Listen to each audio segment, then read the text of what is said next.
What's up guys, this is Moas on my 2 cents on tech, and on today's video I'll be doing a roundup of 5 of the best smartphones being offered in the country under 25,000 Kenya shillings. So let's get on to the video. For new subscribers, karibuni sana. For my regular subscribers, welcome back. Feel free to like, share, comment, and subscribe if you're a new subscriber as well. Leave your comments down below on the next roundup you'd like me to highlight, or rather the next batch of smartphones you'd like me to round up as well. So with the first device, I chose the Samsung Galaxy F23. So this device was released back in March of this year. So we've got a 6.6-inch TFT LCD 120Hz refresh rate panel with 1080 by 2408 pixels, which is around 400 pixels per inch pixel density for pixel peoples. This device also comes with Android 12 with One UI 4.1, as well as the Qualcomm Snapdragon 750G. One of the best processors from this price point, best actually processor from this price point. You've also got a choice of 4 or 6 gigs of RAM, both coming with 128 gigs of internal storage. With the cameras, you've got a 50 megapixel main camera with an coupled with an 8 megapixel ultra wide, as well as a 2 megapixel depth sensor, no, 2 megapixel macro sensor for macro shots and really up close photo. This device supports 4K recording at 30 frames per second, as well as 720p, which comes with 480 frames per second. That is for slow-mo video. You've also got an 8 megapixel selfie camera for this device. You've also got a 5000 mAh battery and 25-watt wired charging. Notice you don't get the 25-watt adapter in the box. You've got a 15-watt adapter in the box, which is, really sketchy of Samsung as well. Honorable mentions from Samsung, I've got the Galaxy A23 as well as the F22 and A22 series, which are obviously cheaper this year, seeing as they're devices from last year. So with Samsung, this device you've got 3 years of Android OS updates, as well as 4 years of security patch updates.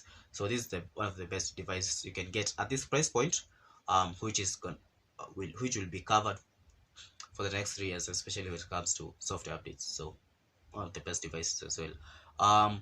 So for the next device, I chose the Redmi Note 11 from Xiaomi, of course. So this device was released back in February of this year. So you've got a 6.43 AMOLED 90Hz panel, with 1080 by 2400 pixels. That is around 409 pixels per inch pixel peoples. With Corning Gorilla Glass 3 for protection, for scratches as well. You've also got Android 11, which is upgradable to Android 12 and MIUI 13. So this is the only OS update you'll get from Redmi, the parent company from this device. So you'll be stuck on Android 12, whereas people like the Samsung users will be going to Android 15, so that is just the only thing you should look out for, if you want a device which is going to cover you for the next 2 to 3 years. You also have got a Snapdragon 680 processor, one of the best processors as well from Snapdragon, as well as a choice of 4 to 6 gigs of RAM with 64 to 128 gigs of internal storage, coupled in between right there. This is the regular Redmi Note 11, not the Note 11s, not the Note 11 Pro or Pro plus 5G. No, this is the regular Note 11. For the cameras, you've got a 50 megapixel main camera with coupled with an 8 megapixel ultra wide, as well as a 2 megapixel depth sensor and a 2 megapixel macro lens for your macro photography.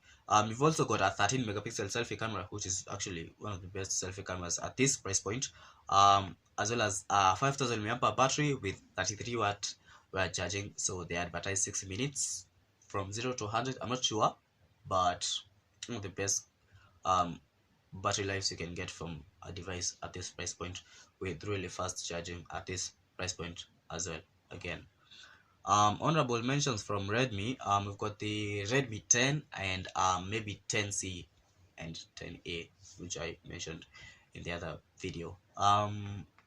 Yeah, no, the devices from Redmi. So with the next device, I went for the Tecno Camon 19, regular Camon, Tecno Camon.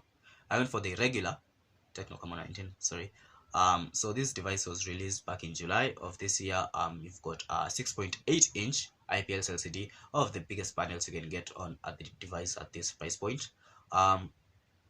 And 20 by 24 60 pixels, that is 395 pixels per inch for pixel peepers. You've also got Android 12 with HiOS 8.6. This is Tecno skins on top of Android. You've got the Helio G85 processor coupled with a choice of 4 to 6 gigs of RAM with 128 gigs of internal storage. So Tecno have put 128 gigs of storage as their bare minimum this year, especially with their Camon devices, and this is really good. Tecno, thumbs up to you. You've got a 64 megapixel main camera and a 2 megapixel depth sensor, as well as a 16 megapixel front facing camera. So Tecno offers the best camera hardware capabilities at this price point, so really good from Tecno. We've also got a 5000 mAh battery with 18-watt wired charging, which is, it's not the best, but it's not the worst again, so it's just right there.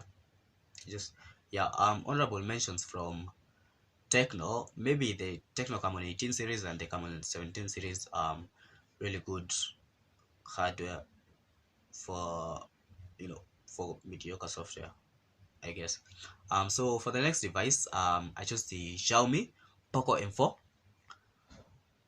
Poco is a sub-brand of the Xiaomi company. So with this device was released 2 months ago, which is September of this year. You've got a 6.58 IPS LCD 90Hz refresh rate panel with 1080 by 2408 pixels. That is 401 for the pixel per inch, which is for pixel peepers. As well as Corning Gorilla Glass 3 protection for scratches, especially when your device is in your pocket and you've got keys and all those things. You've got the MediaTek Helio G99 powering this device, coupled with a choice of 4 to 6 gigs of RAM with 64 to 128 gigs of internal storage. You've got a 50 megapixel main camera with 2 megapixel macro lens and a 2 megapixel depth sensor as well. One of the worst cameras you've got is a 5 megapixel selfie camera from Poco. Anyways, you've also got a 5000 mAh battery with 18-watt wired charging. Again, not the best, but certainly not the worst as well. Maybe honorable mentions from Poco. Poco M3, really good device from last year as well.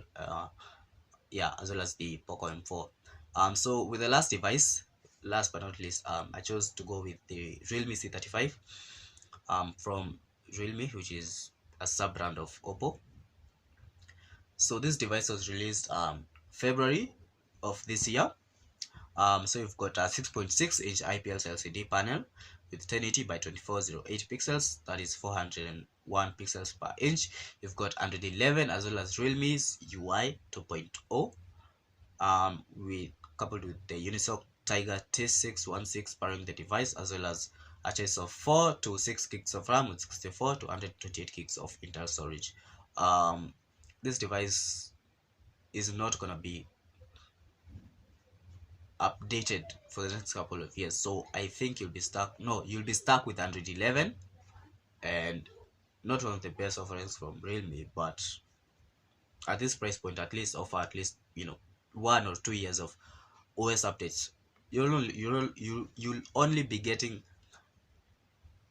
3 or 4 years of security patch updates, and that is the best from this company. You've also got a 50 megapixel main camera with 2 megapixel macro lens and a 0.3 megapixel depth sensor, coupled with an 8 megapixel selfie camera, as well as a 5000 mAh battery and 18-watt wired charging. Not the best, but not the worst as well. Honorable mentions from Realme, you've got the Realme C33 as well as the C21 and C25 series from last year. So yeah, that's been it from me, guys. Don't forget to like, share, comment, subscribe to the channel as well, so that YouTube goes up with the algorithm. Yeah, and that's been it from me, guys. I'll I'll be doing the next batch of roundup of devices from around 25 to 30k Kenya shillings. Feel free to share, and if this video has helped you in your buying decisions, subscribe as well. Peace.